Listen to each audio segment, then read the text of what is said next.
Hi, welcome to Intermediate Algebra, section 6.3, adding and subtracting radical expressions. So now we're going to take things that have square roots and cube roots, and we're going to add them and subtract them. So the good news is this looks a lot like stuff you've done before. We're going to have a little twist in there that we're going to have to deal with probably on the next board, but really it's going to look very, very similar to what you've done before with adding and subtracting like terms. So that should be really good news. All right, so here's what we need before we get started though. Just a couple of words to help us with our vocabulary so you can know what I'm talking about when I use them. All right, the index, we've used that word before, is the little number on the outside of the radical that tells you what the root is. Now remember, for a square root, we don't write it, but it's always index 2. So I have a third root of 2 here. The index is the 3. The radicand is the number on the inside, and so the radicand in this case is that 2 on the inside. Okay, so that was fun. Let's see what we can do with it. Moving over. There we go. All right, so only terms with the same index and radicand can be added or subtracted. That should sound really familiar, right? When we started in algebra, whenever that was for you, for me it was ages and ages ago. But when we started with algebra, one of the first things we learned is you can only add like terms. And that was pretty easy at first. You're like, hey, this one has an x, this one doesn't. I can't put those together. And then it got a little harder. We said, okay, the exponents have to match too, right? You can't add an x and an x squared. And so this is going to be the same kind of thing.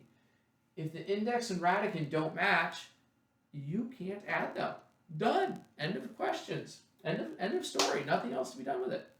But what happens if they do match? So here we have an example. 7 times the third root of 2 plus 13 times the third root of 2. The good news is, you do exactly what I think you probably want to do. 7 and 13 make 20. We get 20 third roots of 2. So that is at least how I think it is obvious should work. But I do want to point one thing out. We did not change the number inside. We did not change that radicand when we added. Okay?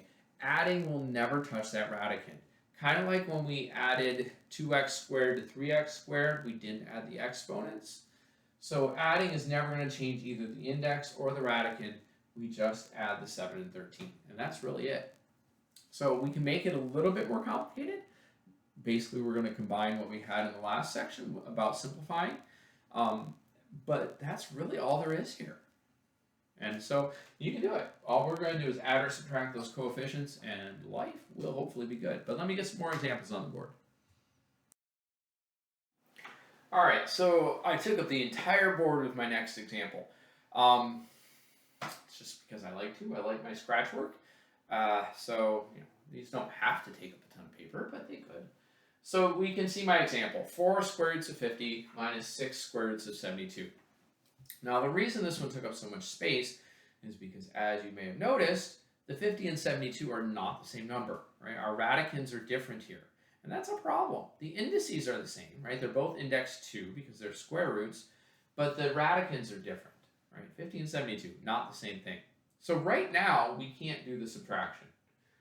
But if we tie back in what we did in the last section and we simplify those radicals first, I think we'll find that we can actually still put these together. So for 50, I made a factor tree and got 2 times 5 times 5, or 2 times 5 squared. And so you can see I rewrote 50 with the 2 and the 5s inside. And for 72, I made a great big factor tree, ended up with 3 2s and 2 3s. And again, you can see I wrote that inside the radical here. So I'm working on simplifying these radicals in the hopes that then I can combine them by adding or, in this case, by subtracting. Well, since my index is 2, for the 5s here, 2 goes into 2 once, so I can pull out a 5. So I still had the 4 that was already there, but now I also have a 5. 4 times 5, and that's going to give me a 20. So we end up with 20 square roots of 2 for that first one, because that 2 has to stay put because it doesn't have enough to bring it out. For the second radical, we can, again, the index is 2. 2 goes into 3 once, so I get to pull out a 2, but it also has a remainder, so that that last 2 stays on the inside. And for the 3s, again, the index is 2. 2 divided by 2 is 1, so I get to pull out a 3. So I have the 6, the 2 that I brought out, the 3 that I brought out, all of which multiply together to be 36. And now we have 20 square roots of 2 minus 36 square roots of 2. The indices, the radicands, they all match, just like we want. So we can subtract 20 minus 36, gives me negative 16 square roots of 2. And that's pretty much it. I have one more example I want to do. It's going to be really fun because it's going to have fractions. I know how everybody loves fractions. I know you don't. I just like to say that. So anyway, let's get to that. All right, here we go. An example of fractions. Loads of fun. It's actually a bit of a mess, but it's really not that bad. If you take your time, if you try and deal with just one thing at a time, it's going to work itself out pretty well here in the end. So first thing I notice, I have a 2 and I have a square root of 5 as my denominators. I don't like the radical in the denominator. I want that gone and out of my way before I try and do anything to put these two fractions together. So personally, I'm going to multiply this second fraction by the square root of 5 over the square root of 5. Again, I'm rationalizing that denominator to get the radical out. Since it's a square root, if I just multiply it by itself, it will go away, but I have to do it on the top and the bottom. So on the bottom, root 5 times itself is just 5. We like that. That's really nice.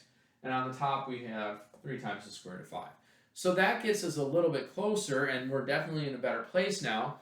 We have root 5 over 2 minus 3 square roots of 5 over 5.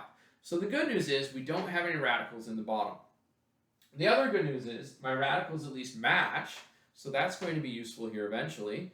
But we still need a common denominator. We can't do this with a 2 and a 5 in the denominator. Remember, you cannot add or subtract fractions if the denominators are not the same. So, the common denominator here is 10.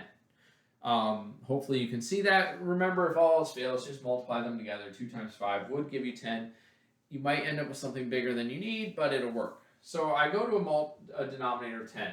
So for 2 to get to 10, I have to multiply by 5. Right? 2 times 5 gives me 10. But again, I have to multiply the top and the bottom, and that's how I get 5 square roots of 5 over 10, multiplying the top and the bottom of that by 5. For the second fraction, 5 needs to be multiplied by 2. Again, I multiply the top and the bottom. 3 times 2 gives me 6.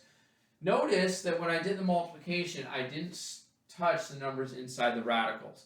It's because we're just multiplying this whole thing by 5 and this whole thing by 2. And since it's not inside a radical, we can't multiply into the radical. So anyway, I get 5 root 5 over 10 minus 6 root 5 over 10, and now it works out really nice because the denominators match, the radicals match. 5 minus 6 is negative 1. I get negative 1 square root of 5 over 10, and if you prefer, you can drop the 1 because 1 times anything is itself, so it's just negative square root of 5 over 10. And don't try to simplify that. Okay? Sometimes people do that. They're like, hey, look, a 5 and a 10. I can make that a 1 and a 2, and man, that got a lot nicer. Nope. Doesn't work. If you did that, you'd get negative half. Pretty sure that's not true. So, anyway, just call it good there, and we're all set. So have a wonderful day, and I'll see you next time.